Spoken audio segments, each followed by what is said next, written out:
আল্লাহ পাক ইরশাদ করলেন, অমিনান নাসি মান ইউজিবুকা কাউলুহু ফিল হায়াতিদ দুনিয়া ওয়া ইউশহিদুল্লাহ আলা মা ফি কলবিহি ওয়া হুয়া আলাদ্দুল খিসাম। যে ব্যক্তির কথায় আপনি প্রভাবিত হয়ে তার সার্টিফিকেট দিচ্ছেন যে অত্যন্ত সৎ মানুষ, ভদ্র মানুষ, তার সম্পর্কে আপনি জানেন না। এ হচ্ছে মানুষই মানুষই বিবাদ বাঁধিয়ে দেয়, চরম পর্যায়ের মিথ্যাবাদী। এর কথায় আপনি প্রভাবিত হবেন না।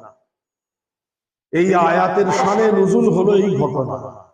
আখনাস ইবনে শরীক বিখ্যাত মুনাফিক, দয়ার নবী সাল্লাল্লাহু আলাইহি ওয়াসাল্লাম ওহী আসার পরে সাহাবায়ে কেরামদেরকে তার সম্পর্কে সতর্ক করে দিলেন যে দেখো, আল্লাহ পাকের তরফ থেকে জানিয়ে দেওয়া হয়েছে, আমি যে বলেছি যে ওই লোকটা সৎ এবং ভদ্র,